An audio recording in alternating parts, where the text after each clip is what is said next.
Hello guys, आज के इस वीडियो के अंदर हम कुछ चार्ट पैटर्न्स के बारे में स्टडी करने वाले हैं जो चार्ट पैटर्न्स मुझे काफ़ी अच्छे लग रहे हैं। अब ये जो चार्ट पैटर्न्स है मैं आपको सिर्फ और सिर्फ एजुकेशनल पर्पस के साथ शेयर कर रहा हूँ। सबसे पहले ये डिस्क्लेमर को समझ लीजिए, सिर्फ और सिर्फ एजुकेशनल पर्पस के लिए ये चार्ट पैटर्न्स शेयर कर रहा हूँ। इसमें जो भी आपको पोजीशन बनानी है, जो भी करना है, आप अपने फाइनेंशियल एडवाइजर से डिस्कस करके ही ले। मैं सिर्फ और सिर्फ ये वाले पैटर्न्स आपकी स्टडी के लिए शेयर कर रहा हूं ताकि आपकी स्किल्स में ग्रोथ हो पाए। क्योंकि ई सेल्स ट्रिक्स ऑलवेज हमेशा सभी को बेस्ट एजुकेशन देता है और स्किल्स को डेवलप करने के लिए जो भी बेस्ट एफर्ट्स रहते हैं, ई सेल्स ट्रिक्स हमेशा वो प्रोवाइड करता है। तो आज भी जो भी हम डिस्कस करने वाले हैं वो सिर्फ एजुकेशनल पर्पस के लिए डिस्कस किया जा रहा है ताकि आप जिंदगी में ग्रोथ कर पाए, आपकी स्किल्स में डेवलपमेंट हो पाए। तो सबसे पहले हम बात कर लेते हैं सीडीएसएल की। ये स्टॉक का चार्ट पैटर्न मुझे काफी अच्छा और काफी अट्रैक्टिव लगता है। क्यों लगता है उसको अभी हम समझेंगे। यहां पर अगर हम देखें, ये स्टॉक जो है नीचे से 200 से नॉन स्टॉप भागता हुआ आया और इसने जो हाई लगाया 1717 का हाई लगाया और उसके बाद स्टॉक डाउन ट्रेंड में चला गया, फिर इसने लो लगाया 887 का। अब यहां पर ये जो पैटर्न्स बन रहे हैं, ये एक बड़ा राउंडिंग बॉटम पैटर्न बन रहा है। राउंडिंग बॉटम पैटर्न बन रहा है, इसको राउंडिंग भी बोल सकते हैं या हेड एंड शोल्डर भी बोल सकते हैं, इनवर्स हेड एंड शोल्डर।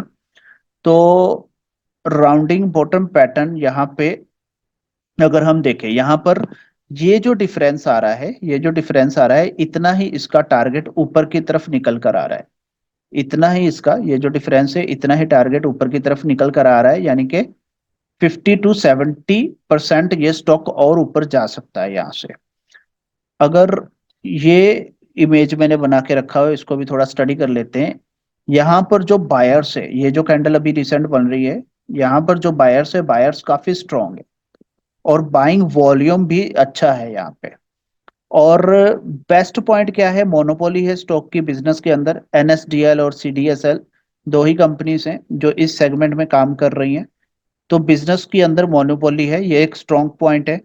लेकिन ये जो रिस्क है वो है मिड कैप स्टॉक है सिर्फ, और 186 बिलियन आईएनआर की मार्केट कैपिटलाइजेशन है इस कंपनी का। तो सिर्फ यही है कि मिड कैप स्टॉक है। अभी मिड कैप और स्मॉल कैप में थोड़ी सी करेक्शन आई तो सब लोग डर गए, क्योंकि 25-25 20% जो है सारे स्टॉक्स टूट गए थे। लेकिन यही एक रिस्क है, मतलब इसको रिस्क भी माने और ना भी माने, मतलब मिड कैप कंपनीज तो चलती है, अब सारी थोड़ी ना ब्रेक हो जाती है। जो स्ट्रॉन्ग कंपनीज हैं वो बहुत अच्छा वर्क करती हैं। तो अभी हमने सिर्फ और सिर्फ स्ट्रॉन्ग कंपनीज के अंदर ही जाना है जो अच्छा काम कर रही है, जिनका जो बिजनेस मॉडल है वो भी स्ट्रॉन्ग है। तो सीडीएसएल का बिजनेस मॉडल जो है बहुत बढ़िया है, क्योंकि बिजनेस की मोनोपोली है। सबसे बड़ा पॉइंट तो यही है। और बीएससी के जो सारे स्टॉक्स हैं वहीं पे काम करते हैं, एनएससी बीएससी में। तो ये बीएससी का स्टॉक है, तो बिजनेस की मोनोपोली है। तो इसमें जो पैटर्न है अब उसको स्टडी करते हैं। ये तो इसका फंडामेंटल हो गया, पैटर्न के बारे में डिस्कस कर लेते हैं। यहाँ पर इसने क्या किया, यहाँ पे कंसोलिडेट किया, ये कंसोलिडेशन बॉक्स बना, इसको ब्रेक किया और डायरेक्ट ऊपर निकल गया। अब डायरेक्ट इसको ब्रेक करके ऊपर चला गया। ऊपर जाने के बाद यहाँ पे मैंने इसको आइडेंटिफाई कर लिया था, यहीं पे मैं इसको देख रहा हूँ। जब ये जो कैंडल बनी थी, इसने इन दोनों कैंडल को एनगल्फ किया, फिर उसके बाद ब्रेकआउट करने लगा। लेकिन मार्केट में जो है करेक्शन आ गई थी। करेक्शन के बाद जो है अब दोबारा से ये स्टॉक जो है अच्छा होल्ड कर रहा है। करेक्शन में ये ज्यादा ब्रेक नहीं हुआ, ज्यादा नहीं टूटा। तो मार्केट के साथ सभी चीजें ऊपर नीचे होती है। उसके बाद यहाँ पे बायर्स आए और बायर्स जो है वो स्ट्रांग है ये कैंडल पे, अगर हम देखेंगे। और यहाँ पे वॉल्यूम भी अच्छा है, जो मैं ऑलरेडी आपको बता चुका हूँ। अभी यहाँ पर ये जो कैंडल है, अगर इसके हाई को निकाल देती है तो इसमें एक अच्छा अप मूव देखने को मिलेगा अभी नेक्स्ट वीक में, जैसे इसके हाई को निकालती है। तो यहाँ पे भी ये मुझे अट्रैक्टिव लग रहा है, क्योंकि ऑलरेडी जो है इसने नीचे से सपोर्ट लेके एक बढ़िया कैंडल बनाई है। लास्ट वीक में इसमें एक अच्छा अप मूव देखने को मिला है। और डेली टाइम फ्रेम की अगर बात करें, तो डेली टाइम फ्रेम में भी अगर हम देखें, ये जो 3-4 कैंडल बनी थी, यहाँ से एक बड़ी कैंडल बनी, यहाँ पे सेलर्स काफी हैवी थे। और उसके बाद ये 3-4 कैंडल्स बनी और इसको एक ही कैंडल ने एनगल्फ कर लिया। मतलब सेलर्स से ज्यादा बायर्स स्ट्रांग है। और ये सेलिंग की कैंडल है। जैसे ही ये वीकली में अभी आपको बता रहा था मैं कि ये वीकली कैंडल है, तो जो वीकली कैंडल है उसके ऊपर निकलेगा तो यहाँ से। तो डेली कैंडल में अगर देखें तो यहीं पे इसी कैंडल पे जो है सेलिंग आई थी। वीकली में भी हमने देखा इसी का, यही ऐसी ही एक कैंडल बन रही है। तो यहाँ पे जैसे इसके हाई को ब्रेक करेगा तो स्टॉक ऊपर की तरफ निकल जाएगा और बढ़िया अप मूव देखने को मिल सकता है। ये एक ट्रेंड लाइन है, या तो ये ट्रेंड लाइन के ब्रेक होने का वेट कर ले, क्योंकि यहाँ पे ये सिचुएशन बन सकती है कि ये इसके ऊपर जाए, फिर यहाँ से ये कंसोलिडेट करे, फिर निकले। तो ये सीडीएसएल के बारे में व्यू है। अच्छा लग रहा है स्टॉक, मुझे अट्रैक्टिव लग रहा है। तो शॉर्ट टर्म में तो ये 2005 2050 तक जाएगा, और लॉन्ग टर्म में जो इसका टारगेट है 2500 प्लस का मुझे लग रहा है। तो स्टॉक का बिजनेस मॉडल भी अच्छा है। अगर हम इसको सिप के लिए भी रख लें तो सिप के लिए भी ये स्टॉक बहुत अच्छा है, स्ट्रॉन्ग स्टॉक है, अच्छा स्टॉक है। फंडामेंटल स्टॉक जो है इसके काफी अच्छे हैं। टेक्निकली भी मुझे अच्छा लग रहा है कि टेक्निकली शॉर्ट टर्म के इसके अच्छे टारगेट्स मिल सकते हैं। अभी शॉर्ट टर्म में 2050 तक का टारगेट है, और अगर थोड़ा इसको होल्ड करते हैं 2500 प्लस के टारगेट्स हमें इसके अंदर देखने को मिल सकते हैं। अब बात करते हैं सेकंड स्टॉक की। सेकंड स्टॉक जो है वो मुझे डिक्सन काफी अच्छा लग रहा है। डिक्सन की भी अगर बात करें तो सेम टाइप का ही पैटर्न है, यहाँ से नॉन स्टॉप इसमें रैली बनी, यहाँ से जो चला 350 से, और डायरेक्ट जो है ये 6300 तक का हाई लगाया, फिर उसके बाद ये करेक्ट हुआ नीचे आया। जब ये वॉर चली थी रूस और यूक्रेन की, तभी ये नीचे आया था। तो ये उस टाइम का डाउन ट्रेंड के अंदर गया था स्टॉक, उस टाइम पे सारे स्टॉक टूटे थे, तो ये भी टूटा था। 2500 तक का इसने लो लगाया, फिर उसके बाद जो है काफी अच्छी रैली बनी मार्केट में, सारे स्टॉक्स भागे हैं, तो ये भी नॉन स्टॉप भागता चला गया। ऐसा भी बोला जा रहा है कि डिक्सन जो है आने वाले समय में निफ्टी का पार्ट बनने वाला है। तो फंडामेंटली भी स्ट्रांग है कंपनी के। अब यहाँ पर इसको समझ लेते हैं। यहाँ पे ये कंसोलिडेट हुआ, कंसोलिडेट होने के बाद इसने ब्रेकआउट किया और वॉल्यूम्स के साथ ब्रेकआउट किया। तो यहीं से मैं स्टॉक को देख रहा हूँ। ब्रेकआउट करने के बाद फिर ये नीचे आया, नीचे आने के बाद दोबारा से बायर्स आ गए और इसको ऊपर ले गए। अब यहाँ पर अभी रिसेंटली मार्केट में करेक्शन हुआ था, छोटा सा एक करेक्शन आया था, जिसमें मिड कैप और स्मॉल कैप कंपनीज जो है उनके अंदर जो है 20%, 25%, 30% का करेक्शन देखने को मिला था। अब ये वाला स्टॉक जो है इस करेक्शन में पार्टिसिपेट नहीं किया, और गिरती हुई मार्केट में भी ये स्ट्रांग रहा है। और यहाँ पर अगर हम इसका डेली टाइम फ्रेम को निकाल लें तो यहाँ पे इसने ट्रेल लाइन को ब्रेकआउट दिया, ट्रेल लाइन को ब्रेकआउट देने के बाद स्टॉक होल्ड कर रहा है। यहाँ पे बायर्स ऊपर लेके गए, फिर सेलर्स नीचे लेके आए, लेकिन प्रीवियस लो को ब्रेक नहीं किया इसने। फिर दोबारा से बायर्स इसके अंदर आ गए। अब जैसे इसके हाई को निकालेगा स्टॉक ऊपर की तरफ निकल जाएगा। अब इसमें दो कंडीशंस हैं। दो कंडीशंस ये हैं कि या तो ये डायरेक्ट ऊपर निकल जाए, या फिर दोबारा से एक बार रीटेस्ट करे तो ऊपर निकल जाए। तो ऐसी कंडीशन में क्या किया जाता है? अब एज ए एजुकेशन पर्पस मैं आपको बता रहा हूँ कि कुछ क्वांटिटी यहाँ पे ऐड कर ली जाए।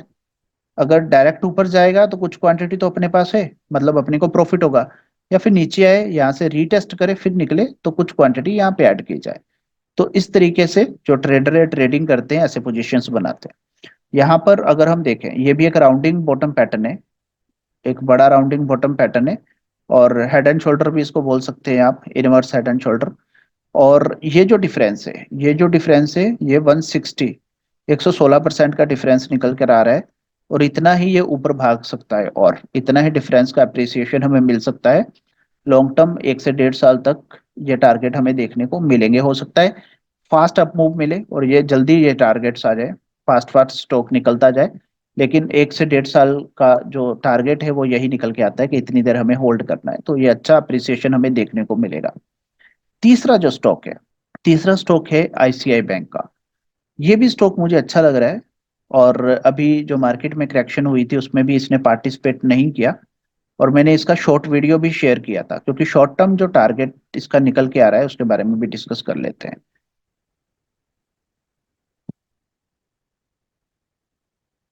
स्टॉक ये चैनल के अंदर घूम रहा है, ये जो चैनल है इसके अंदर घूम रहा है।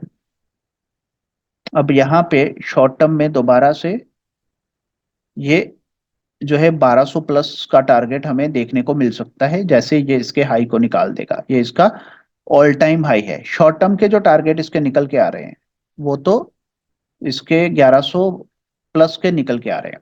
यहाँ पे ये जो ट्विजर बॉटम बने ना, ये वाले ट्विजर बॉटम, यहाँ पे मैंने स्टॉक को पकड़ लिया था और मुझे काफी अट्रैक्टिव लग रहा था। तो यहाँ पे जब ये पैटर्न बना था तो मैंने सोचा था मैं वीडियो बना के आप लोगों के साथ शेयर करूं, लेकिन मुझे टाइम नहीं मिल पाया, शॉर्ट भी नहीं मैं इसका बना पाया। तो ये ट्विजर बॉटम देखो कितने क्लासिक और कितने प्यारे लग रहे हैं यहाँ पे। और सेम जगह पे, यहाँ पे, ये जगह पे देखो, सेल जो बायर्स है वो दोबारा दोबारा आ रहे हैं, यहाँ पे सेलर्स जो है वो इसको लेके नहीं नीचे जा पा रहे, रिजेक्शंस आ रही है। फिर दोबारा से सेलर्स आए, फिर दोबारा से ये ट्वीजर बॉटम बन गया और मार्केट को ऊपर ले गए। तो स्टॉक हायर हाई बनाता हुआ निकल रहा है और ऑल टाइम हाई पे है। तो यहाँ से जब ये वाला पैटर्न है, 6-7 महीने पहले मैंने यहाँ पे इसको आइडेंटिफाई किया था, यहाँ पे पकड़ा था और अच्छा अप्रिसिएशन यहाँ से भी हमें देखने को मिला। दोबारा से रीटेस्ट हुआ, अभी ये हायर हाई बनाते हुए निकल रहा है। डेली टाइम फ्रेम पे अब इसको थोड़ा देख लेते हैं। डेली टाइम फ्रेम पे भी अगर आप देखेंगे तो यहाँ पे सब ग्रीन कैंडल्स बनी है, सब ग्रीन कैंडल्स, ये एक कैंडल को छोड़ के सारी ग्रीन कैंडल्स हैं। तो यहाँ पे भी ये स्ट्रॉन्ग ही लग रहा है और यहाँ पे वॉल्यूम्स भी अच्छे हैं। तो शॉर्ट टर्म में ये वाला टारगेट हमें इसके अंदर देखने को मिल सकता है। तो ये है, ये तीन पैटर्न्स मुझे काफी अट्रैक्टिव लग रहे थे तो मैंने आप लोगों के साथ शेयर किया। अभी देखते हैं ये कैसा रिजल्ट देते हैं। तो आई होप आप लोगों ने इस वीडियो को एंजॉय किया होगा, कुछ ना कुछ आपको अच्छा सीखने को मिला होगा। और भी वीडियोस मैं शेयर करता रहूंगा, ट्रेडिंग से रिलेटेड, बिजनेस से रिलेटेड, लाइफ की ग्रोथ से रिलेटेड। तो ऑलवेज जो बेस्ट होगा वही आप लोगों को प्रोवाइड किया जाएगा, ताकि आप लोग जिंदगी में ग्रोथ कर पाएं, स्किल्स को डेवलप कर पाएं। देखो, स्किल्स बहुत इंपॉर्टेंट है जिंदगी के अंदर, इस बात को अच्छे से समझ लीजिए, स्किल्स बहुत इंपॉर्टेंट है लाइफ के अंदर। अगर हम स्किल्स के ऊपर काम करते हैं, चीजों को सीखते हैं, पैसा हम आराम से कमा सकते हैं क्योंकि हमारे अंदर स्किल्स होती हैं। तो जब एक बार स्किल्स आ गई तो पैसा जितना मर्जी कमा लो। लेकिन सबसे बड़ी प्रॉब्लम है, हम स्किल्स के ऊपर ही काम नहीं करते, हम स्किल्स के ऊपर ही फोकस नहीं करते, जिससे हमारी ग्रोथ नहीं हो पाती। हम सिर्फ ये देखते हैं कि पैसा आ जाए, पैसा आ जाए। पैसा ऑटोमेटिक आएगा, सिर्फ और स्किल्स, स्किल्स के ऊपर हमें फोकस करना है। तो ये है तीन पैटर्न्स, इसमें मुझे सीडीएसएल और डिक्सन सबसे अच्छे लगते हैं, ये दोनों मुझे अच्छे लगते हैं। तो मैंने सोचा चलो आईसीआई को भी शामिल कर लेते हैं, इसके बारे में भी डिस्कस कर लेते हैं। लेकिन ये दोनों पैटर्न्स मेरे ज्यादा फेवरेट है, ये दोनों मुझे ज्यादा अच्छे लग रहे हैं। तो नेक्स्ट वीक कुछ और पैटर्न्स भी निकाल के लाऊंगा अगर मुझे कुछ अच्छा लगा। तो अभी के लिए इतना ही। बाकी चैनल को फॉलो कर लो, सब्सक्राइब कर लो, अगर आप चाहते हो जिंदगी में ग्रोथ करना। अगर आप चाहते हो कि जो मेरे एक्सपीरियंस से आप कुछ सीख सको, क्योंकि मैंने हमेशा सभी के लिए बेस्ट ही किया और हमेशा ट्राई किया कि जो भी मेरे संपर्क में आए उसको मैं बेस्ट वैल्यू अपनी लाइफ से दे पाऊँ। तो हो सकता है आज भी मैंने कुछ वैल्यू आपकी लाइफ में ऐड की हो, आने वाले समय में और भी वैल्यू मैं आपको दे सकता हूँ। तो चैनल को सब्सक्राइब करेंगे तो बढ़िया रहेगा। Thank you very much.